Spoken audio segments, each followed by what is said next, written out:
Welcome to Talk with Steph. This episode is called Seeing Open and Honest Conversations about life, identity and who we are in a world that often tells you you are not enough. We're here today to tell you why you are. My guest today, I am super excited about. It's going to be a funny one. You might know him from Married at First Sight UK or from your social medias. He's outspoken, he's hilarious. I'm a little bit scared what he's going to say today, but we move. Please welcome Mr. Thomas Hartley. We need to do a little clap. Should I clap myself? Clap yourself, Thomas. How are you? Skinny and rich. Skinny and rich. Skinny and rich. Honestly, that is how I am. And does that make you happy? Yeah, it does, doesn't it? Because I'm comfortable. And I'm having a lovely life and I'm doing what I love and I feel very lucky to do that. Do you know what? You see these people who are fucking miserable as fuck going about the time. They've done the same job for 189 years and I never wanted to look back on my life and think, boring. Yeah. That was boring. Do you know, I just didn't. And what makes your life not so boring? And is this a recent thing that you feel amazing? The sobriety thing is like a journey, isn't it? And everything becomes more valuable to you because you're not drinking it away or drugging it away. So it's not a recent thing, but in the last 2 years, I've thought, right, pedal to the metal. I'm going to make loads of money. I'm going to work really hard, and I want to be a star. You are a star. I know I am, but I want to be big star. Yeah. I want to be a bigger star. Well, I think you'll get there. Listen, no one's telling me no, Steph. You're there. You've got to tell yourself, my affirmations every morning, I am whatever you want. I am. Not I will be, I am. Right, so my first question is, we know you're outspoken. Is there anything about you that you think the public doesn't see? I'm soft and I'm very loving and I'm very loyal. And I spend a lot of time with my family. I'm not like a social butterfly. You know, when I get invited to these events, and no disrespect to anyone, but I don't care and I don't want to go. And I don't feel like it's validating in any way. And I don't feel like I'm a celebrity and I don't feel like I'm an influencer. Because how is me slagging every different thing off in the world influencing you to do fuck all? I don't care. I'm not going to try and sell you the flannel on TikTok shop. I'm not going to I'm not turning up. He's going after the TikTok shop. No, you sell whatever you want on TikTok shop and I hope you make loads of money. Yeah. I'm not buying it and I'm not selling it either. It's just I'm a normal person. Yeah. No, I understand that. And when you say influencer, you know, you do have hundreds of thousands of followers across social media platforms. I've got about 5 followers. I don't call myself an influencer. I don't want to be an influencer. It's the same. I get a lot of messages. Would you like to sell this? Would you like to do that? And it's just like, I want to stay authentic to myself. And I think that's where you're coming from. Yeah, I would rather be seen as a comedian or a bit activisty rather than an influencer, because I'm not trying to influence you to do anything apart from listen to what I say in a way that I think is familiar to the Scouse ear or familiar to the ear that I want to attract. So I'll swear and use colloquialisms because I want you to listen to me and take something away from that video. And even if it's just you hysterically laughing because you feel like shit that day, fine. I don't want any money. I don't want any of that stuff. I'm not bothered. I don't care whether you follow me or not. Just watch the video and have a good time. And I bet you get loads of inboxes saying, you've cheered me up today, I follow you, you make me happy, I've got a bit of a shit life. And or you get it in the comments and they go, I've had a really bad day and I'm here now and you've cheered me up. Or I get a message saying, I search you every time I come on TikTok. So then I'm like, well, what am I going to fucking rant about today? Yeah. You know what I mean? And I guess that's validating. I know you're not here to be validated, but it is nice when you know you can make a difference in someone's life, a positive difference. Listen, someone telling you you're gorgeous, someone telling you you're funny, someone telling you you're fabulous is always nice. I just think that when you go on social media, it's not a very nice world out there, and you've got to sort of validate yourself first and give yourself that armour to be like, no matter whether it's good or bad, what you say to me, I'm still sitting at home at peace eating a chocolate digestive, my love. Yeah. Do you know what I mean? And I think you've got to be like that. You've got to put a bit of a separation between you and the socials, because the minute you allow that to validate your whole world's dependent on how many followers you've got, how many comments, whether the video's gone viral. And to me, that just is so unimportant. Absolutely. And I think at the same time, trolls, negative comments, if you have got that wall up, you're going to protect your mental health. Of course you are. The trolls, for me, I've just sort of trained my brain to be like, thank you for the attention. Yeah. Because I don't even know who you are and you're thinking about me. Because I would never take my time to use my fucking finger energy to type anything to you ever. Because I do. And then I go, do you know what I'll say about a troll? And I don't know whether this is like consistent. They're never physically aesthetically attractive. I don't even need to go to your fucking profile and I know you are one ugly twat. And I know instantly. Because if you were pretty, you'd be more concerned sitting in the middle looking at yourself. What upsets me about the trolls is I remember being a teenager and I remember how it would have made me feel then. So when I go back at them, people are like, oh, just ignore them. And I think, no, I won't fucking ignore them because how's that making any difference to the world, just allowing them to go about the day? So what I'd rather do is go to their profile and pick every fucking part of them apart because it's not to me, it's like fucking work. But there's... You could just not say anything and just go screw I understand that. I think for me with trolls, I get me parents, me voice, they call me a fake scouser. When I make a video, sometimes I'm dramatic, so I do put a voice. It's not a voice that I put on, it's part of my act, and I'm dramatic, I'm an actress. Yeah. So I get called a fake scouser. Someone said I'm like a character off bread. I was like, I'll take that. No, like, it's not an insult. But what does annoy me is the fact that those trolls are also trolling someone who's not as secure as I am. They haven't got the constitution. Yeah, and they could be negatively damaging someone else, a younger person or just someone who's just not, as comfortable within themselves, and that does annoy me. Moving on. We know you are a massive advocate. We've kind of touched on it, that you do speak up for other people online. But you're a massive advocate for everyone, for marginalised communities, members of the LGBTQ plus communities. Where does that come from? Well, it comes from my mother. Helen? Helen. Because she was a unionist, Labour, all of those. Yeah, oh yeah. Was our Helen in the union? She was a union rep, the union rep. I didn't know that. Yes. Right up my nanny street. And all that way. It was just it would all listen. That's the girl after me own heart. Come on. A unionist is where I am, where I want to be. Dennis Skinner, all of that.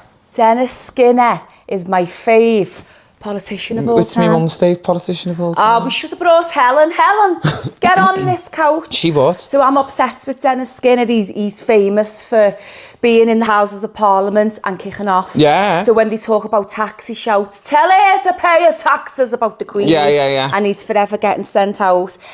And he would never sit in the bar and have a drink with all the other politicians. The working class man. Oh, he was. And his morals. Dennis. Everything. Does Dennis deserve? Dennis deserves multiple. And so does our Helen. So it comes from that, ultimately. But I also think that I remember going out when I was 15 and being embraced by like trans women who were in the, they were like motherly to you.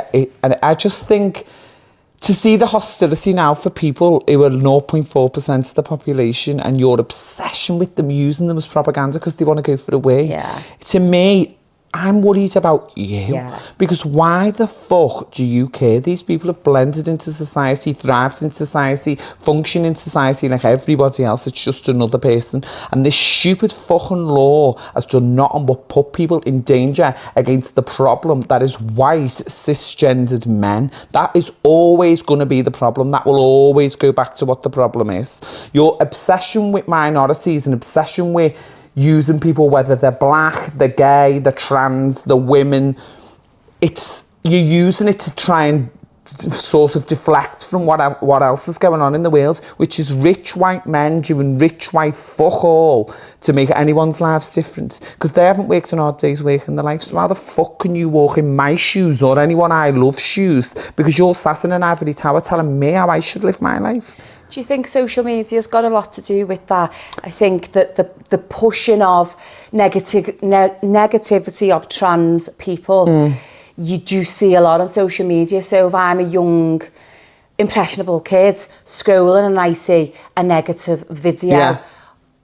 A fake video. I don't even think you need to be a young, impressionable kid. I think you can be a fully grown dickhead man. I think that's actually what we're seeing. And what it is that because they're so lazy, they won't actually go and research anything or read a book or go to school or anything like that. Their source of information is some fucking former criminal who's come out of jail and thinks they know the world because they fucking healed and tell you what a trans woman is. Go and brush your fucking teeth, you dirty bastard, because your mouth needs washing out. Because I'm telling you now, you don't fucking speak for me. You don't speak for anyone I know in Liverpool. The minute I hear any sort of slurs, or I don't surround myself with people like that.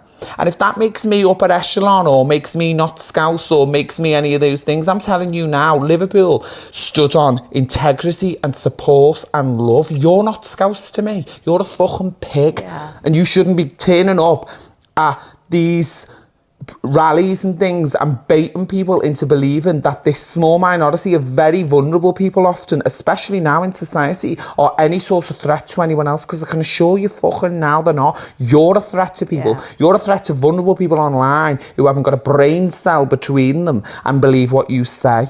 And I'm not naming any names. I'll get the names off them later on. You can write them in the comments if you know them. Yeah. Tag them. Tag them. I completely agree with you. I think when we look at statistics to do with harm, sexual assault on women, the statistics clearly show that trans women or men are not the problem. They're not the problem. And if a man wants to go into a toilet... But he can now. Well, abuse someone... They're not going to dress up to well, they definitely don't need to now, because how are you inspecting what someone's born gender is? How are you inspecting that? How are we policing this stupid fucking law? But again, if you take anything away from this law, it should be how fucking stupid these people are that have created it, who've got no insight into the world at all. Yeah, but this is my thing as well. Go and have a conversation with somebody. Go and have a little chat with someone and see how they live their life, because what you'll actually learn from that is they're just like you and me. It stems to laziness. It's lazy, so you're only well, I've seen it on TikTok, so it must be true. You fucking stupid. Honest to God, go and Google something or go to the library. Because honestly, this working class knobhead who's just come out of jail is not the source of information that you need to be talking about trans people, because they've never even fucking met one.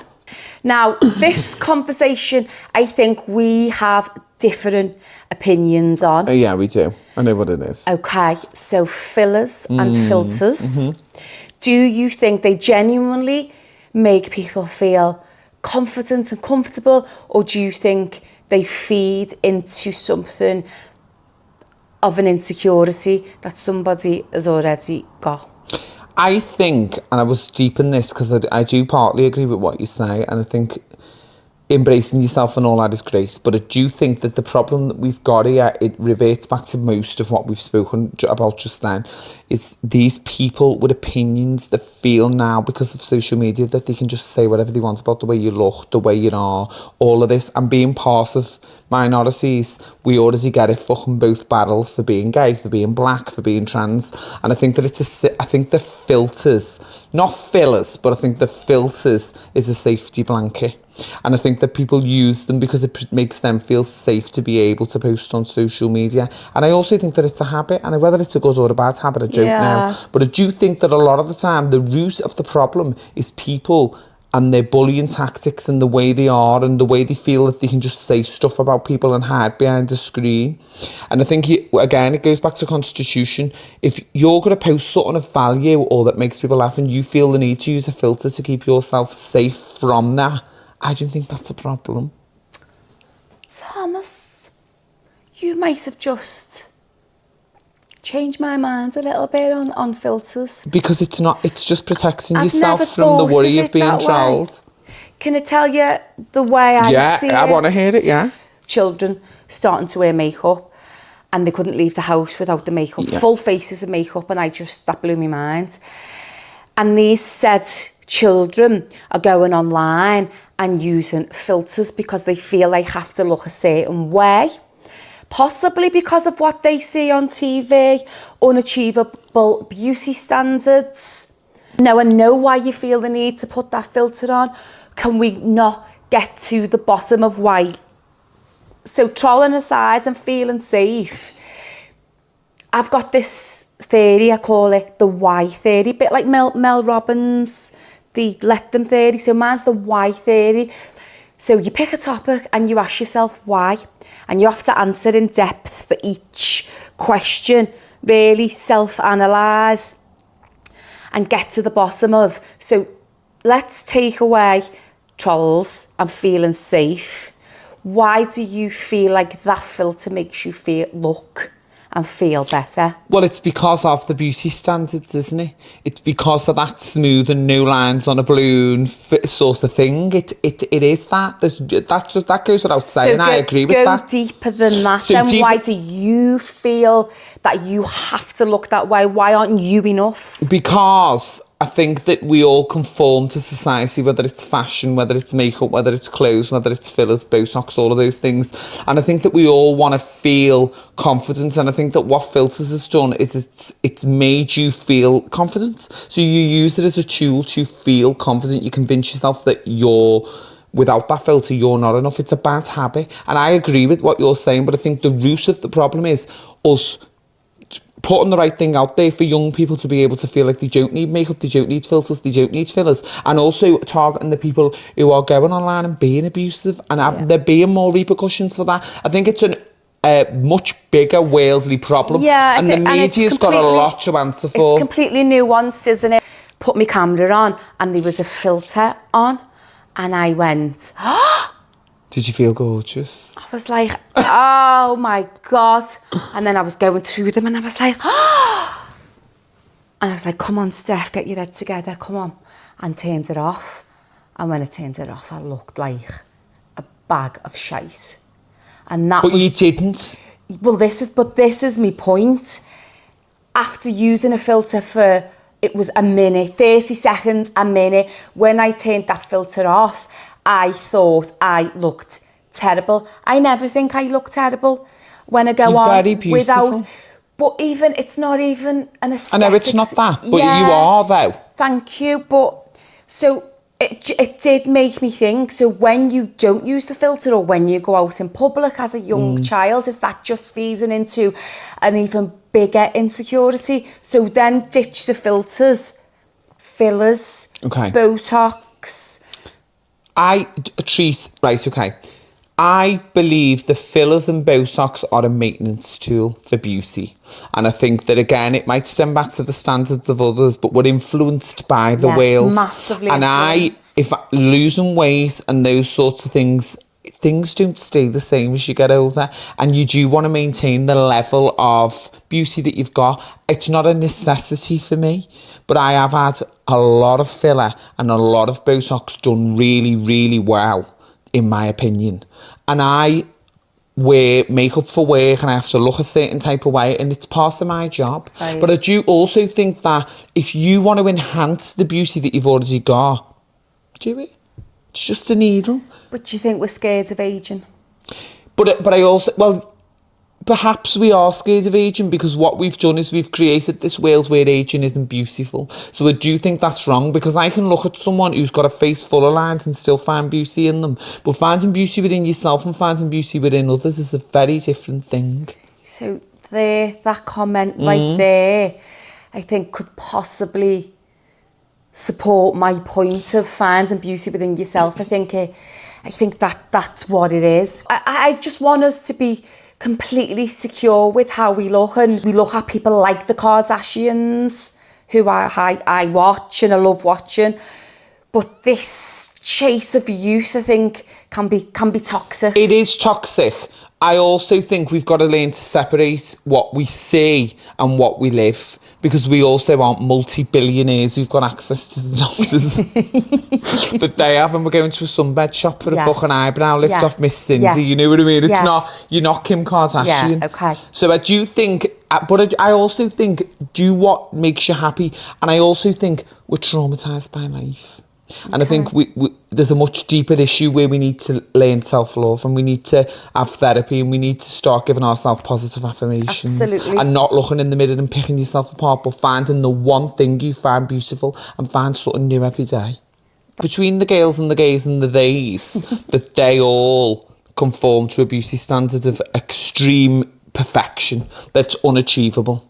That Because doesn't you're not going to walk exist. around with a fucking ring light on your love. Yeah. You don't look like that from every angle. And I think we've just got to be more realist, and I think we've got to stop. Like, we've just got to be kind. The reason why I like to show up online with no makeup, and sometimes I look rough, sometimes I don't, just to show, like, Reinstate. you don't have to. Like, look, I've got nothing on now, and it's fine, and I'm going to go out and I'm going to go shopping, and it's fine. You've got a healthy mindset and not feeling validated by people's opinions, and I think that that's a strong constitution, and you shared in the way you are will instill, even if it's one person, it instills that in. A student who I've taught for years posted a video yesterday, and she said, right, that's it from now on, no more filters, I'm going to show up as I am, who I am, and I don't care what anyone thinks. And I was like, Georgia, well done girl, my work here is done. Tra. Do you know what I mean? That makes me feel good. So I do want to get that message across, but at the same time, it really is food for thought of what you said about protection. So I will It's a safety blanket, take isn't it? that into consideration. What as a well. lovely conversation. It's great. It's nice for the viewers out there to hear different perspectives. We touched on how fabulous you're doing. How many years have you been sober now? 2.5 years sober from drinking drugs. Wow. Yeah. But I was a daily user.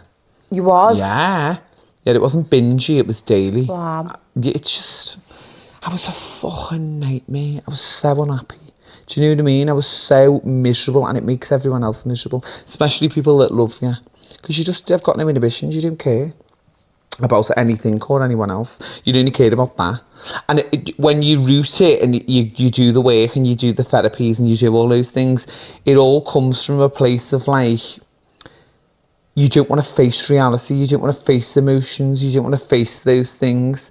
And I've had a really traumatic life. Like, a lot of things have happened to me when I was a kid and all of that sort of stuff. And it just gets pushed to the back, pushed to the back, pushed to the back. And you don't deal with it. It's this... Another thing I think we've got to change as people as well is that it's like, people are like, oh, shut up, you'll be all right. No, let people talk about these things, encourage them to actively talk about them, because then maybe it won't end up being the way that it was for me. Of course. Where you're picking up and using drugs and alcohol as a tool to deal with emotions rather than... I could have had one conversation and that had been like a solution instead of that. Instead of 10 years of fucking misery, you know what I mean? Do you think that feeds into the narrative of men don't speak, men shouldn't speak back then? I think it feeds into the narrative of like shame. I think it's just a shame thing. And I think as Scousers, even though we're the friendliest and most open, it's always like, keep a smile on your face, keep the funny. When you're a funny person, no one wants to see the miserable you. You're a novelty. You're like the star of every show. Every room you walk into, you're like, this person's got to put on a show now and make me laugh. There's no like thought that you're a human being and you feel a certain type of way. So I think you live in that as well. And I think that is like part of not dealing with things and being like, right, I've got to go in this room now. And your social burnout and all that. It's just... Some of the most funniest men I know, friends of mine who are gay men, are comical, but they'll tell you it was a coping mechanism for when they were younger, or they were bullied for the way they were, and so on. So they had to create, when they walk into the room, they have to be the funniest person. Because it stops people bullying you. Of course. Of course it does, yeah. I think for me, I was traumatised by men in an intimate way that made me not be able to have healthy relationships with men. Right. And I think that was another tool. The drink allowed me to be disinhibited. But then it's disinhibited to the point where you're waking up next to someone that you don't even know they are. Yeah. Or you've got no inhibitions that person might be married to that person. I don't care. Right. Because you're just not aware of anything. Yeah. I mean, I had psychotic episodes. I was in psychosis. I had to go to the clock for you. Do you know what I mean? Like I was really, really unwell. And then I'd come out and I'd have like a waves of like, not sobriety, but I'd manage it better. And you think that you're trying to find a solution and a way to carry on drinking, but there isn't one. Because once you've gone that low, there's no moderation. You can't moderate, it's over. You've got to stop. And it took me 10 years, and it took losing friends, and it took losing opportunities. And to a degree, I think I'd have been commercially bigger than what I was had I not been a drug addict and an alcoholic. Because there was opportunities on the table that I couldn't physically take. And what was the final straw? The final straw, I think, was just losing friends and hitting rock bottom and looking at myself and thinking, look at me, the state of me. Like, nearly falling off stage and all that. I'm lucky to still be working. I was a fucking mess, honestly. And what do people think when he's drunk or when he's on drugs? Oh, he's even funnier, he's comical, let's have him around. Was you not? It fucking wasn't. No. On the drink until a certain point, I probably was. But then I remember, like, there'd be situations where I'd wake up and I'd be like fully clothed with missing shoes, blood all over me and a black eye, and I'd be like, what the fuck, what happened? Because I don't remember. Do you know what I mean? Yeah, I know what you mean. And it's the shame that comes with that. It's embarrassing because it's not the person I am at all. I'm a proud person. I'm from a proud family where we just, you want to give a good account of yourself. You've got good manners. You thought of Hartley. You thought of nicely. So that didn't correlate with the way my family were, because my mum doesn't drink or anything. Really? Not at all. Yeah. But I think addiction is a beast in itself, isn't it? And I don't think it's a reflection of the true of person. who that person really is. I'm glad to be given another chance and to get on at my age as well, and not be like 10 years even further down the line, because I really am doing really fucking well in my life and my career. Congratulations. Thank you. Congratulations to you. I'm very proud of you, honestly. I really am. I'm proud of you. Because I love what you do, and you live in activism, and it's just so important. And like... Now back to you. Come on. Congratulations again with your sobriety. Any advice you could give to someone who might be in the throes of addiction at the moment? Think of the darkest place it took you, and do you ever want to be there again? And you know, when you're about to pick up and have that drink or have that drug, fast forward the tape on life and think, I know what I'm going to feel like after I've done this. And go and find something that makes you happy other than drinking drugs. Go and have a chocolate bar. Go and talk to your mate down the street. Go and sit somewhere where you know you can talk to someone and feel safe. Shut that door. Shut the door. Have a minute. And you might be itching, screaming, fighting, but remember that there's light at the end of any tunnel. And it might not be the brightest light sometimes, but it will be eventually. And the universe will reward your sobriety, because I've been rewarded. You have. I really have, I'm telling you. For anyone who is struggling to accept themselves, what advice would you give to them? Do you know what? I'd say surround yourself with people who go out and find your tribe. Yeah. Go out, go to college, go to a bar, go to a social. There's so many socials now set up for people who feel isolated and alone. And I think that being queer or being sober or being a person of colour, it can be whatever. Sometimes a lot of things don't reflect, you don't feel that it reflects you. And I think that but people creating these new things where you can go to a social and just be on your own, and there'll be someone there to welcome you. Push yourself outside the box. Don't stay in somewhere where it's not going to make you feel like you can explore who you are. Talk to people, because there's nice people out there. There is. I think that's great advice. But don't talk to me because I'm not interested. No, he'll tell you to fuck off. I won't. We've just set up a social in Manchester that's about to start once a month for people who are sober or sober curious. It's not a meeting, it's no sponsorship or nothing, they just come, and it teaches them to be in environments where there is alcohol, because it's everywhere. You can't avoid it, and you've got to learn to live in a world that's not adjusted to you. We have to adjust to the world. You mentioned going out and events. Pammy? Pam Sandwich? No. Her confidence, she's just, I loved her outfit, her hair, her makeup. Where did she come from? Have you always wanted to do drag? No, because I was one of these gays who wanted to conform to heteronormativity for years. Heteronormativity? I've not heard so you know, we've just been having a chat about certain types of people in the world. Right. Where you're scared to live so openly queerly because you're surrounded by straight people who maybe don't accommodate the way you are. Otherwise, you know, you'd have to wear clothes that straight boys would wear, or you'd have to do things that straight boys would do. That was me for years. And the breaking point was, I remember dropping my voice to decibel in certain rooms so that I didn't talk a certain way, or making sure that I didn't cross my legs like that, or making sure that I didn't talk with my hands. And you're like trained, it's sick, it's so wrong on every level. But you teach yourself to try not to be the visual target because you've been bullied your whole fucking life for being it. Even in gay world, you know, it's like mask for mask. Right. So there's no attraction to the zesty boy.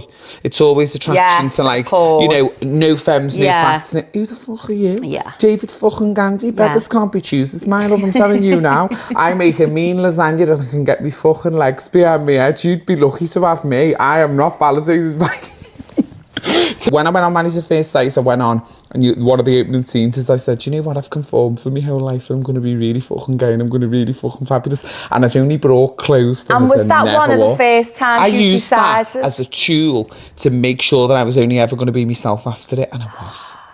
You was unapologetically How there was yourself. footage of me being the most princessy little twat on earth. That I was, but I was an alcoholic as well. So I was on MAFS. I was pissed every day, all day, every day. Every single clip of that, I was pissed. And did they Morning, know? noon and night. Or are you at a point where you kind of You just mask manipulate it? I'm a master at that. When you're an addict, you're a master. When you're a proper addict, I'm not disregarding anyone's addiction. And did your husband know on the show? But listen, all I'll say... Give me the tea. Everyone drank every day. Wow. They did. Because we were in also, and I'm not saying anyone else's shit, I can't talk on for anyone else. It was COVID. We couldn't leave the apartment. Everyone drank every day. It was seen as a party thing. And we all did it. Some people could moderate the drink more than others. He could moderate his drink more than others. He loved to drink in a ciggy. I love to drink. But my drinking, I've got a very low tolerance for it. So I'd be fucking pissed out my brain. One thing that I do take away from that, and Mel Schilling, rest in peace, God love her. I remember sitting on Steph's pack lunch. I forgot, you would have known it, of course. And she said, one of the things about you is how much you grew in your queerness and embraced who you were. And she was she was the most beautiful, just wonderful person. Yeah. And I did, and the takeaway from that is it let me be myself. It freed me from what we've just been talking about. It freed me from conforming to masculinity that I wasn't that. Because gay men are not inspired by straight men. They're inspired by fabulous women, fabulous black women. Yeah. Do you know what I mean? Like, that we are, a lot of the takeaway of all this caca and fabulosity comes from black women. That's where our inspiration comes from, all of that. And we should be embracing that. We shouldn't be dimming our lives to conform to men that wouldn't give us the steam off the fucking piss, because they wouldn't. They wouldn't. The women inspire me, not men. Paul Brunston. I love Paul. I am obsessed with Paul. Who isn't? Every which type of way. Like, actually, I don't fancy him, but I love him. I absolutely love him. I love everything he does. I've read his book, Find Love. My friend's reading it at the moment. I just love his expertise. I love how warm he is, and I love how he is around gay men. Well, do you know what I will say about him? What you see is how he is. There's no bullshit. But all of them, actually. Charlene as well. Charlene, Mel and Paul are the most wonderful, fabulous, authentic people who've clearly worked on themselves a lot and are living their best lives. And honestly, he is just the blueprint of what a man should be to me. Like lovely Tom Reed Wilson as well. I just love him. Yes. The one, that's a gay man, a fabulous gay man. I think I saw something, the two of them together. Where he's interviewing him. But Paul had been for a manicure. And it was just, it's wholesome, isn't it? And it's just like, that is what being comfortable in your skin is. That is everything, as you say, a straight man should be. And we love him. I love Yeah. the bones of them. On MAFS, you asked for Idris Elba and you got H from Steph. Yeah, that's it. That's it. And God love H from Steps, you know what I mean? Good luck to them. I've got Yeah. no animosity towards anyone. Yeah. I really haven't. I Yeah. wish them all the best. Yeah. I wish them all the best. Well, I don't think that saying H from Steps is an insult. No. I think it's just... But I mean in general, the overall experience, Yeah. there's no animosity for Yeah. anyone on that. Good. I wish them all the Yeah. best. Amy, what's she doing next? Well, I've just announced my UK tour for 2027 and the Liverpool date is the Bentley Okay. on Good Friday. It's with a live band and special guests, comedy, singing, just the whole... Do you know what? It's a celebration of my life and a celebration of what I've worked for, and it's all I've ever wanted to do is perform. And now I work in and have worked in every venue I want to in this country. What's next? How do you take it to another level? That's my other level. Where can we get our tickets to go and see Pammy? You can get them at Ticket Taylor now. They're £10 for the week. I don't know when this will go out. They might be 15 by the time it goes out. Yeah. 20. But click it and buy the ticket. 50. And £59, ain't you? Right, before we go, I want to do a quick fire round. Would you like a piece of fruit? No, before thank you. I couldn't. I'm on the jabs. No, I'm not. It's on the rest. I'm not. Okay. Favourite Real Housewife franchise? Favourite Real Housewife franchise is... Well, I can't pick one. Okay, I'm with you. Atlanta, Salt Lake City, Old School New York. Same. I'm going to add Beverly Hills to that. Okay. Who's your favourite housewife of all time? Nene Leakes. Same. Like, there's no other answer, is No. there? Favourite reality TV show? My favourite reality TV show... God, it's hard, that actually. My favourite... Married at First Sight Australia, probably. I think it's just the way they do it is just fabulous. The editing, everything. I just think it's fab. I don't know how it's going to be without Mel, but I don't know how any of them are going to be without Mel. Housewives tagline, if you had to make one up for yourself. I haven't given this much thought, Okay, Steph, to go be on. honest with you.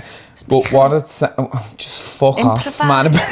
Just fuck off. If you see me, don't say I, because I'll tell you well, to fuck off. no, honestly, if you see me with headphones and there's no music playing, I'm just trying to avoid you. That's a tagline. I love it. I'm here for it. Favourite music diva of all time? Whitney.